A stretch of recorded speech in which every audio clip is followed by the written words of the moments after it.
Le président de la Fédération de Russie, Vladimir Vladimirovitch Poutine.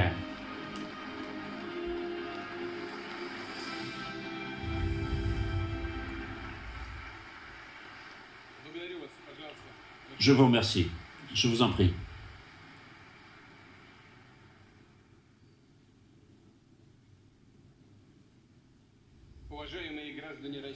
Chers citoyens de la Russie, chers citoyens des républiques populaires de Donetsk et Lugansk, chers habitants des régions de Zaporozhye et Kherson, députés de la Douma, sénateurs de la Fédération de Russie.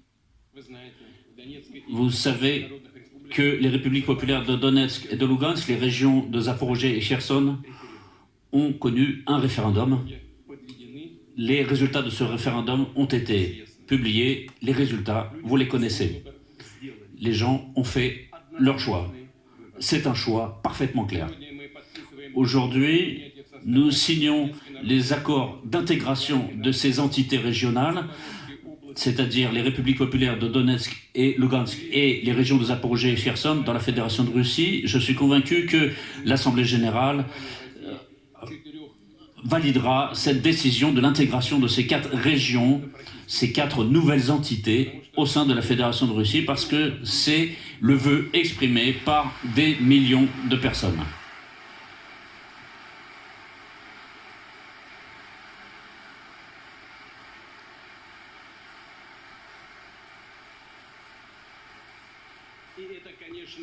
Et c'est bien sûr leur droit. C'est leur droit imprescriptible qui est fixé par le premier article de la charte de l'ONU qui parle clairement du droit des peuples à déterminer leur serein. C'est leur droit imprescriptible et qui fait partie de la volonté d'unité et de rassemblement avec notre histoire et ceux qui avaient créé la Russie au cours des siècles, qui l'ont défendue. Et ici, dans la nouvelle Russie, il y a eu Souvorov, Ushakov qui se sont battus. Il y a eu de nouvelles villes, celles fondées par Catherine II et Patiomkin, et tous ceux qui se sont battus pendant la Deuxième Guerre mondiale. Nous nous garderons toujours à l'esprit le nom de ceux qui se sont battus et qui, notamment en 2014, qui ont lutté contre le coup d'État sanglant de Kiev, ceux qui ont voulu préserver leur culture, leur langue, leur tradition, leur foi et le droit de vivre. Ce sont ces héros du Donbass, les victimes des attentats organisés par le régime de Kiev. Ce sont les volontaires, les rebelles, les simples habitants, les femmes, les enfants, les vieillards, ces gens qui sont russes, qui sont ukrainiens, qui sont de différentes nationalités, et c'est un véritable peuple dirigé par son chef Alexandre Zakharchenko, Vladimir Joga et d'autres héros. Ce sont tous ces gens qui ont défendu cette terre. Magomed Narmedov qui par exemple a défendu, et tous ces gens qui sont morts en défendant, en menant leur mission au cours de l'opération militaire spéciale. Ce sont des héros. Ce sont des héros de la Grande Russie, et par une minute de silence, je vous prie de saluer leur mémoire.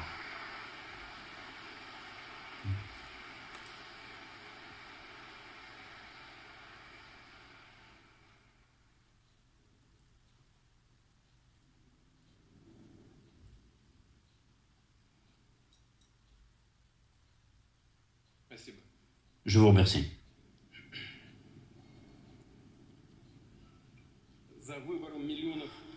Ce choix de plusieurs millions d'habitants des républiques populaires de Donetsk et de Lugansk, des régions de Zaporozhye et Kherson, se rattache à ce choix, à cette volonté d'histoire, de défendre l'histoire.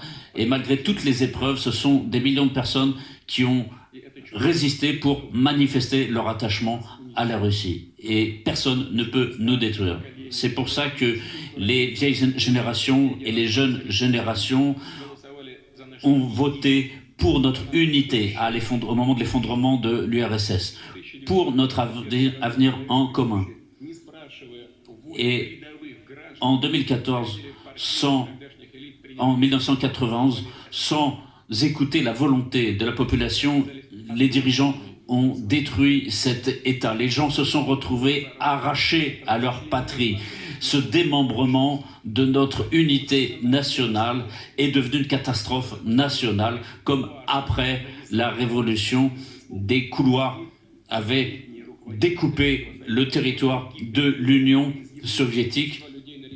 Et en 1991, au référendum qui s'était organisé, malgré le sentiment qui avait été exprimé dans ce référendum, le pays a été démembré. Les gens se sont retrouvés devant le fait accompli. Et les gens ne comprenaient pas toujours ce qui se passait et quelles seraient les conséquences que cela entraînerait. Cela n'a plus d'importance. L'Union soviétique n'existe pas. On ne peut pas faire revenir le passé. Pour la Russie, ce n'est même pas nécessaire aujourd'hui. Ce n'est pas ce que nous recherchons.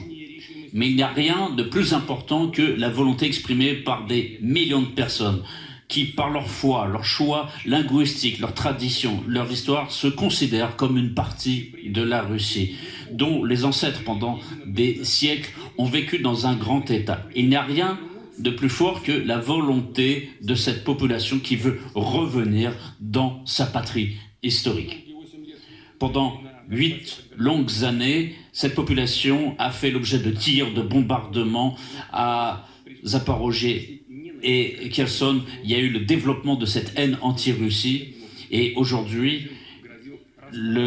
en raison du référendum, le régime de Kiev a menacé de se venger sur cette population, sur ces enfants, ces femmes, ces vieillards, sur ces millions de personnes qui ont exprimé leur volonté. Mais le peuple du Donbass, de Zaporozhye et de Kherson ne s'est pas abaissé, il a tenu et exprimé son pouvoir, son choix. Il faut que tous se souviennent que ceux qui vivent dans ces régions et dans ces républiques vont devenir des citoyens de la Russie, pour toujours.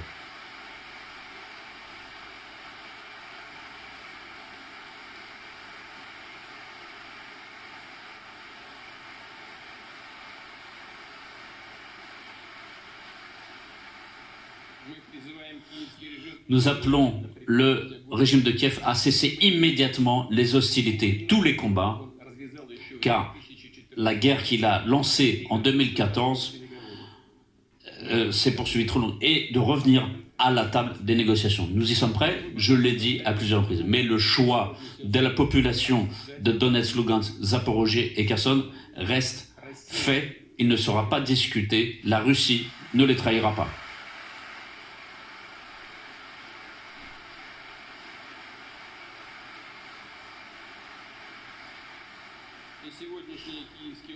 Et les autorités de Kiev aujourd'hui doivent respecter ce choix libre de la population. Ce n'est qu'ainsi que peut se faire le chemin vers la paix. Nous défendrons notre terre à l'aide de tous les moyens dont nous disposons et nous ferons tout ce qu'il faut pour assurer la sécurité de nos citoyens. C'est la mission libératrice de notre peuple. Nous reconstruirons toutes les villes, toutes les localités détruites, les écoles, les musées, les théâtres, les hôpitaux. Nous allons développer les entreprises industrielles, les infrastructures, les systèmes de services sociaux, de formation, d'enseignement. Et nous allons travailler avec les services armés pour assurer la sécurité pour l'ensemble du peuple russe, pour toutes les républiques, pour toutes les régions de notre grand pays.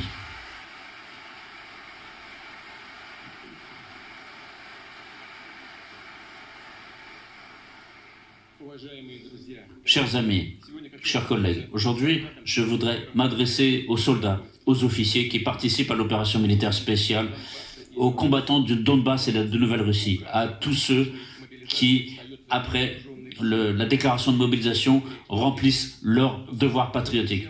Ceux qui, eux-mêmes, se sont présentés dans les bureaux militaires pour s'engager. Je m'adresse à leurs parents, à leurs épouses. Je leur dis, pourquoi on se bat aujourd'hui? Quel ennemi avons-nous en face de nous qui jette le monde dans de nouvelles crises, de nouveaux conflits sanglants? nos compatriotes, nos frères, nos sœurs en Ukraine, partie importante de notre patrie, ont vu de leurs propres yeux que les cercles dirigeants des pays occidentaux préparaient au monde. Ils ont simplement jeté leurs masques, ils ont montré leur véritable visage. Après l'effondrement de l'Union soviétique, les Occidentaux nous ont fait comprendre qu'on devait consentir à cette décision qu'ils avaient prise. Et les pays occidentaux estimaient que la Russie ne se remettrait pas de ces chocs et qu'elle continuerait à se désintégrer d'elle-même. C'est ce qui s'est presque passé. Rappelons-nous les terribles années 90, ces années de faim, de désespoir. Mais la Russie a résisté, elle a rené, et les pays occidentaux continuaient à éliminer toutes les chances qu'elle avait de se développer. Ils voulaient l'affaiblir. Ça a toujours été leur rêve. Semer la zizanie entre nos peuples, susciter leur décomposition. Et ils ne peuvent pas accepter le fait qu'il y a un grand pays, grand par son territoire, grand par ses richesses naturelles, par son peuple qui ne sait pas et qui n'a jamais su vivre dans l'asservissement. Et que ce pays ne veut pas accepter ce système néocolonial qui veut parasiter l'ensemble du monde par sa dictature du dollar. Et nous devons tirer une leçon historique contre cette hégémonie qui est un moment important pour nous tous. Et c'est pour ça que l'intérêt des pays occidentaux est de supprimer la souveraineté nationale.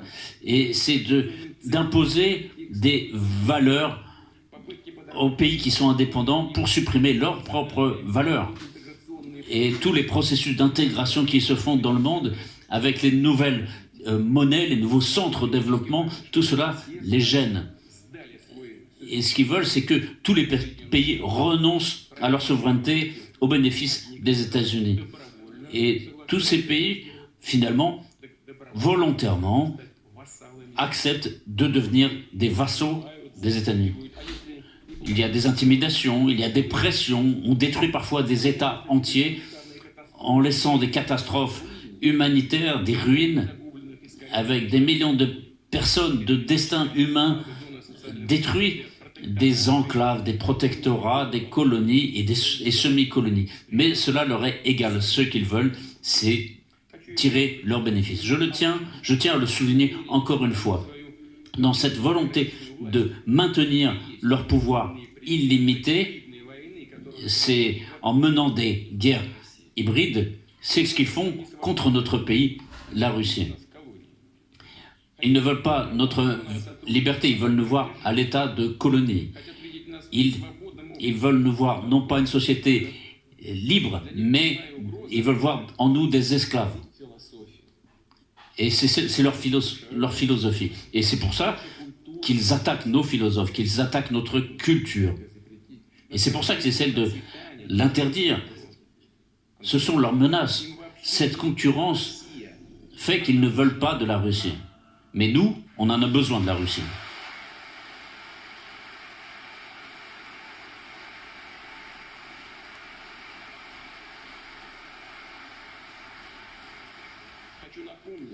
Je voudrais rappeler que les prétentions à vouloir dominer le monde se sont toujours affrontées contre un mur. La Russie restera toujours la Russie. Nous défendrons nos valeurs, notre patrie.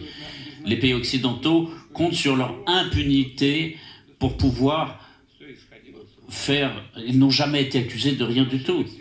Et les accords de désarmement finissent à la poubelle. Les rappels que nous faisons sur le plan historique sont considérés par eux comme des fables. Nos anciens dirigeants ont été honteusement trompés, notamment en matière de défense antimissiles et de limitation des armements à courte et moyenne portée. Tous ces accords ont été détruits par les pays occidentaux. Nous entendons de tous côtés que l'Occident défend un ordre mondial sur des règles. D'où viennent ces règles? Qui les a vues, ces fameuses règles? Qui les a validées? c'est du délire total. C'est de la tromperie, ce sont des doubles standards, voire des triples standards. Pour qui disent tout ça? Disent-ils tout ça? La Russie est un pays de civilisation qui ne vit pas sous de fausses règles. Elle ne vivra pas ainsi.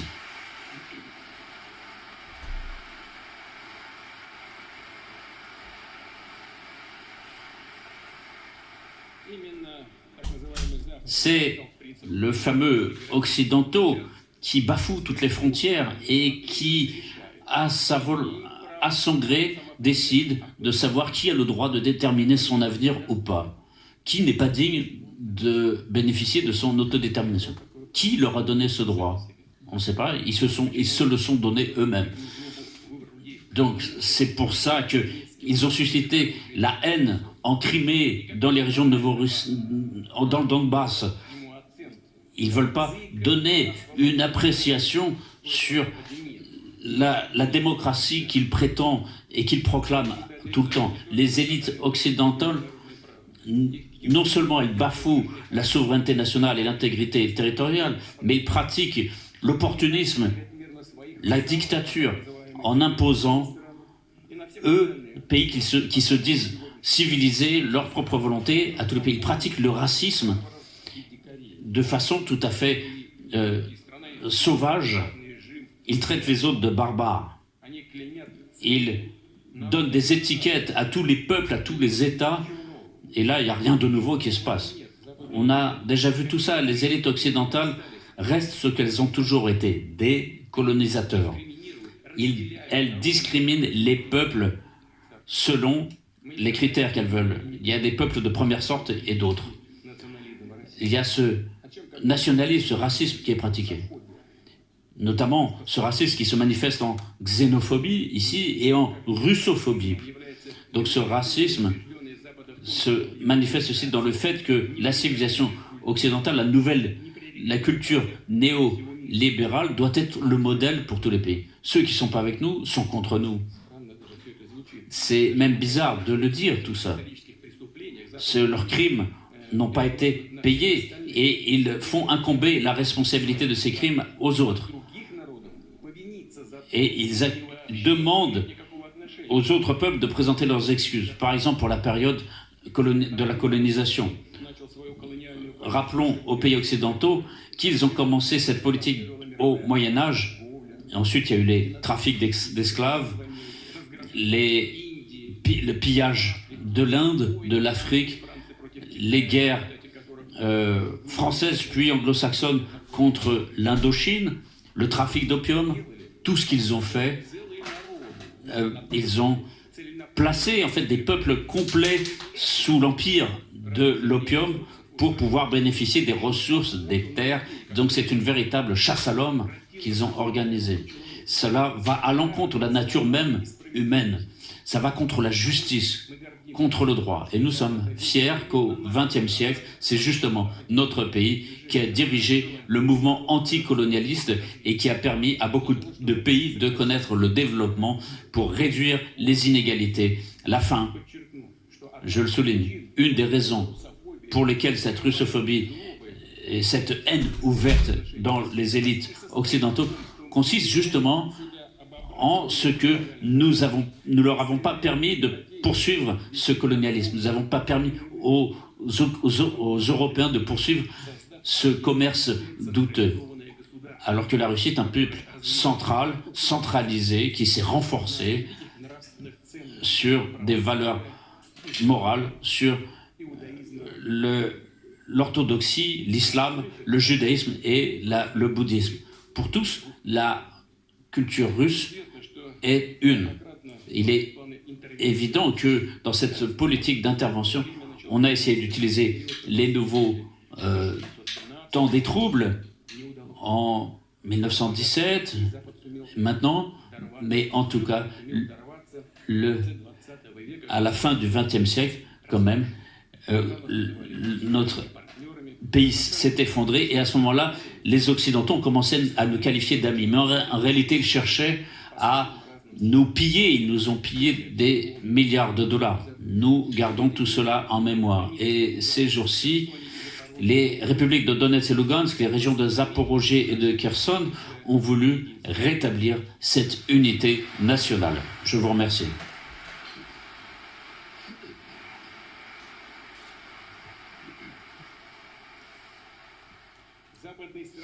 Les pays occidentaux ne cessent de répéter qu'ils apportent la démocratie à d'autres peuples. C'est exactement le contraire qui se passe. Au lieu de la démocratie, c'est l'exploitation. Au lieu de la liberté, c'est l'asservissement. Au lieu d'un monde unipolaire qui est non démocratique, qui est hypocrite, les États-Unis, c'est le seul pays qui a utilisé 2 fois l'arme nucléaire en détruisant les villes d'Hiroshima et Nagasaki. Je rappelle encore que les États-Unis, avec les Anglais, ont transformé en ruine, sans nécessité militaire, Dresde, Hambourg, Köln et beaucoup d'autres villes allemandes. Et cela a été fait de façon ostentatoire, sans aucune, je le souligne, nécessité militaire, comme dans le cas des bombardements atomiques des 2 villes du Japon. C'était pour nous effrayer, nous, notre pays, mais aussi le reste du monde. Cela demeure une trace indélébile dans la mémoire des peuples coréens et japonais, au Vietnam, avec les bombardements napalm, l'Allemagne, la République, mais aussi d'autres pays, la République de Corée, mais d'autres pays. Alors, quand il nous parle d'alliés, c'est intéressant de savoir ce que signifie ce sens d'alliés. On le sait très bien, c'est que les pays alliés des États-Unis aujourd'hui sont suivis, sont surveillés, ils font l'objet d'écoute, pas seulement au niveau de leur travail, mais aussi de leur vie privée. C'est une honte pour ceux qui le font et pour ceux qui, tels des esclaves, avalent doucement cette honte. Et cette attitude méprisante envers leurs vassaux fait qu'ils se sont permis de développer des armes biochimiques dans différents pays, y compris en Ukraine. Et cette politique destructive, cette politique de guerre, de pillage, fait qu'aujourd'hui, il y a des flux d'immigrés qui déferlent sur l'Europe, qui essayent de trouver une vie. Et maintenant, justement, on transporte du blé en Europe. On nous dit que c'est pour aider les pays les plus pauvres du monde. Mais en réalité, ça va où tout ça? Tout ça va justement dans les pays européens. 5% seulement est allé dans les pays les plus pauvres. Encore une fois, une moquerie, une tromperie ouverte. L'élite américaine utilise la tragédie de ces gens pour affaiblir leurs concurrents. En infraction à la souveraineté nationale. Ça concerne aussi l'Europe, la France, l'Italie, l'Espagne, à l'histoire si riche. Il y a toujours de nouvelles sanctions contre la Russie, des décisions contre la Russie, des restrictions, et l'Europe y consent de façon servile. Et cela permet aux Américains de procéder à une désindustrialisation de l'Europe, puisqu'ils transforment le marché européen en ruine. Et les élites européennes comprennent bien tout ça, mais elles préfèrent desservir des intérêts différents. Mais c'est une trahison directe, ce n'est pas seulement de l'asservissement. Mais les anglo-saxons n'ont pas utilisé que les sanctions. Maintenant, ils passent aux actes de sabotage, notamment le sabotage sur les gazoducs de Nord Stream 1 et 2 qui passent dans la mer Baltique. Ils sont passés à la destruction méthodique des infrastructures énergétiques en Europe. À qui profite le crime? Eh bien, on le voit. La dictature des États-Unis s'impose sur le principe du droit le plus fort. C'est fait parfois de façon jolie, de façon embellie, mais parfois c'est fait directement. C'est la loi du plus fort.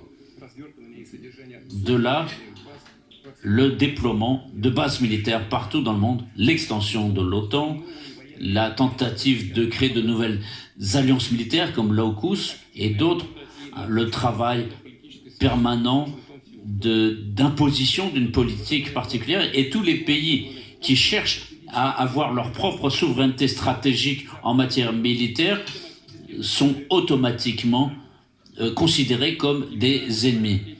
Et c'est sur ces principes que se construit la doctrine militaire des États-Unis et de l'OTAN qui demande une domination, qui veut une domination totale.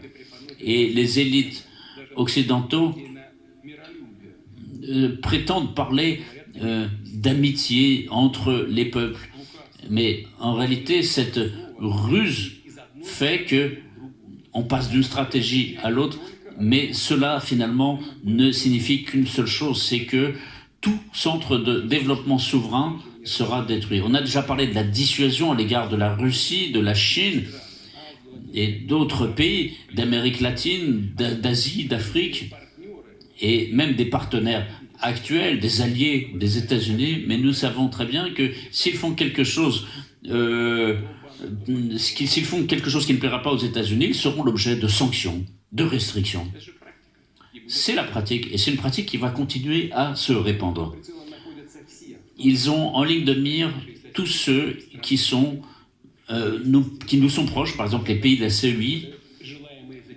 Donc ils prennent leur désir pour des réalités, et il y a ce politiquement correct des sanctions contre la Russie qui se fait. Ils veulent construire l'ensemble du monde autour de ça. Mais les principes heureux qui sont visés sont loin d'être atteints. Et donc, il y a d'autres formes de relations internationales qui sont imposées ici. Mais certains pays choisissent la bonne voie en choisissant la coopération avec la Russie, et certains dirigeants occidentaux ne s'y attendaient pas. Ils espéraient que tout serait mis selon les standards habituels d'intimidation, de peur et d'asservissement. Ils pensaient que ça marcherait tout le temps, comme s'ils étaient coincés dans le passé. Et ce sans-gêne se manifeste aussi dans cette volonté d'exclusivité qui suscite chez moi seulement l'étonnement. Mais cette soif d'information en Occident a été inondée, satisfaite par des fausses interventions, des fausses informations, une propagande éhontée. Et plus le mensonge est gros, plus on y croit. C'est selon ce principe, ça fonctionne. Mais les gens ne peuvent pas continuer à être alimentés par cette fausse information. Les réseaux sociaux occidentaux voient bien ce qui se passe sur cette question du chauffage des logements, par exemple. Et c'est ce que je viens de dire. On ne peut pas donner des bouts de papier à des gens, il faut leur donner à manger. Et il y a cette question de la capitalisation qui finalement ne satisfait personne. Et donc, par conséquent, la politique en Europe, les responsables politiques doivent aujourd'hui convaincre leur population qu'il faut se chauffer plus, il faut se chauffer moins, s'habiller plus chaud, manger moins, etc. Et pourquoi tout ça? Et ceux qui contestent ça sont immédiatement proclamés, déclarés extrémistes, terroristes, etc. Et on dit que c'est la Russie qui est la cause de tous ces malheurs. Et ce que je voudrais noter ici, nous avons toutes les raisons de penser que les élites occidentales ne chercheront pas une solution raisonnable, en tout cas une recherche de solutions raisonnables, et ça c'est leur faute, parce que c'est le résultat de leur politique, de la politique qu'ils ont lancée bien avant que nous lancions notre opération militaire spéciale en Ukraine. Ils n'ont pas l'intention de résoudre les problèmes de l'inégalité, de l'injustice. Il y a des craintes qui sont prêtes à utiliser d'autres moyens, d'autres recettes plus habituelles pour eux. Il faut rappeler qu'au début des contradictions du XXe siècle, c'est l'Occident qui a gagné. Et à l'issue de la Deuxième Guerre mondiale, les États-Unis ont réussi à surmonter les obstacles de la Grande Dépression et devenir la plus grande économie du monde. Imposer le pouvoir du dollar au monde entier en tant que devise globale de réserve et la crise des années 1980. et les années 1980. La crise s'est aggravée à l'époque, mais à l'époque, l'Occident l'a surmontée en servissant des ressources du patrimoine des pays et de l'Union soviétique et de l'URSS qui était sur la voie de démantèlement. Et surtout, pour sortir de ce dispute, il faut surtout casser la Russie. Tous les pays qui choisissent la voie de développement souverain, il faut payer encore plus. Et grâce à ces ressources, fermer leurs trous, leurs lacunes. Et si ça n'arrive pas, ils vont essayer de faire venir le système jusqu'à l'état de collapse.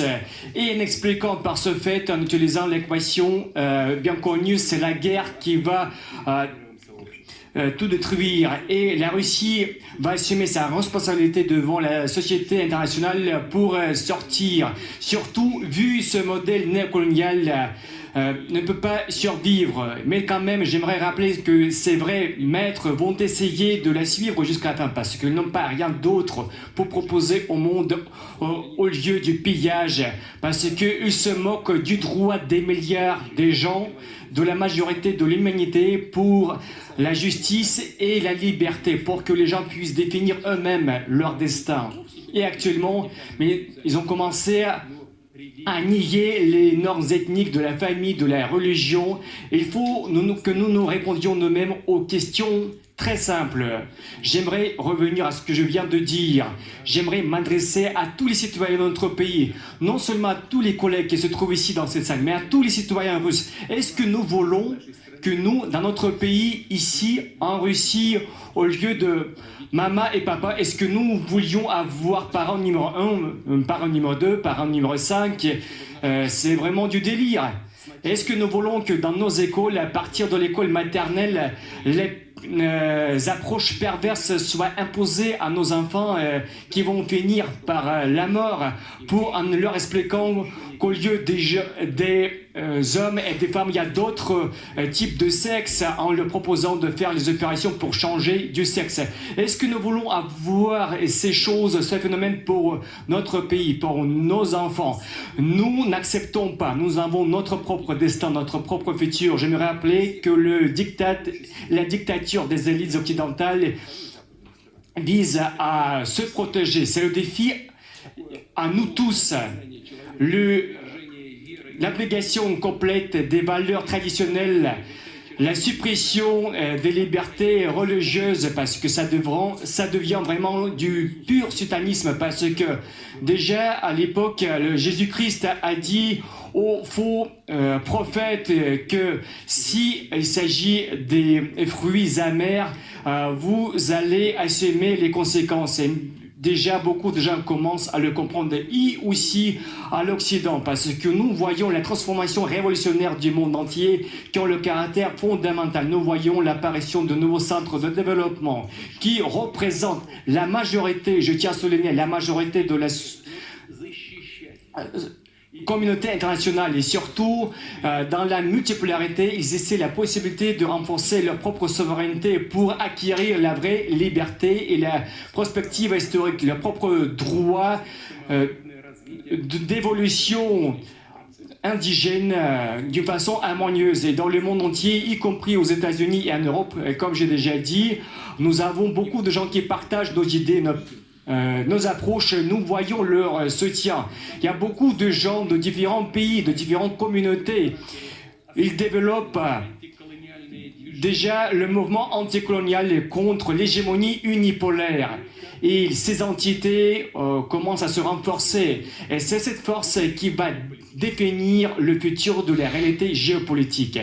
Chers amis, aujourd'hui, nous nous battons pour une voie juste et libre pour nous tous tout d'abord, pour la Russie, pour que le despotisme et la dictature restent par le passé. Je suis convaincu que les pays et les ethnies et les peuples comprennent que la politique se base sur l'exclusivité de quelqu'un.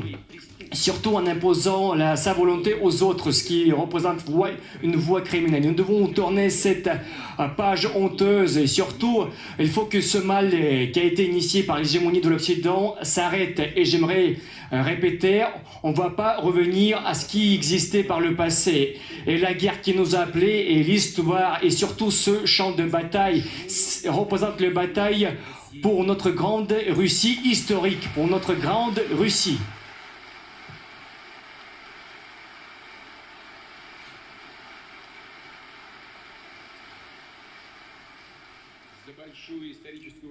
Pour la grande Russie historique, pour les futures générations, pour nos enfants et nos grands-enfants, nous devons les protéger de l'asservissement contre les expérimentations perverses qui visent à déformer leurs esprits, leurs âmes.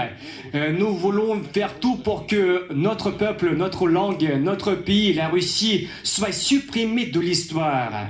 Aujourd'hui, nous devons nous consolider, nous tous, en tant que société. Et à la base de cette unité, c'est seulement la souveraineté, la liberté, la prospérité, la justice qui doivent régner. Parce que c'est vraiment la compassion, ce que nos gens apprécient. J'aimerais finaliser ma conclusion par les paroles de M. Ilyin, grand patriote. Et si je me considère, et en tant que mon patrie natale, la Russie, cela veut dire que j'aime en parlant russe, je chante en russe, je parle russe et je crois les forces spirituelles du peuple russe. Son esprit, c'est le mien, son destin, c'est le mien.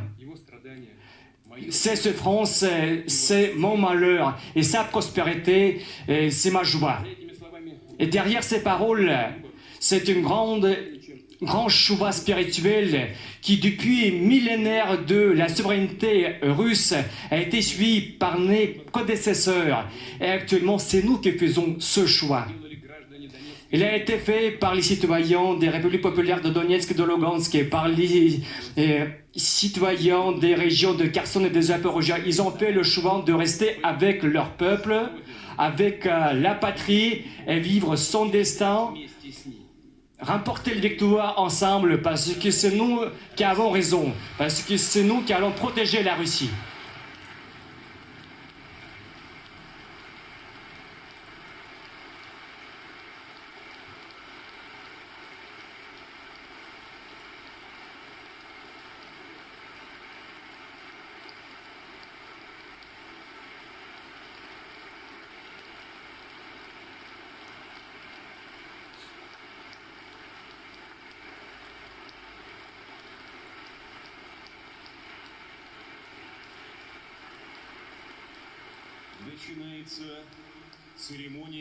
On passe à la cérémonie de la signature des documents.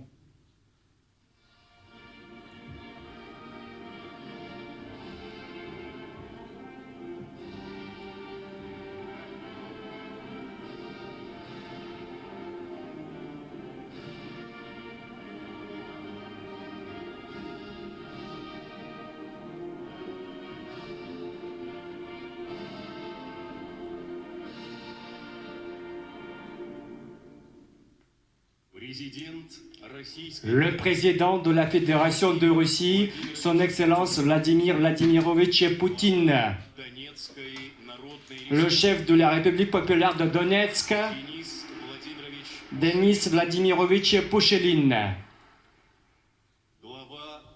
le chef de la République populaire de Lugansk, Leonid Ivanovitch Pasechnik,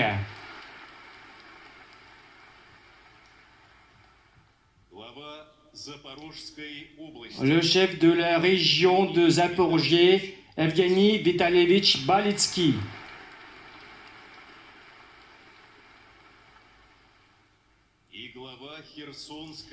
et le chef de la région de Kherson, Vladimir Vassilievich Saldo.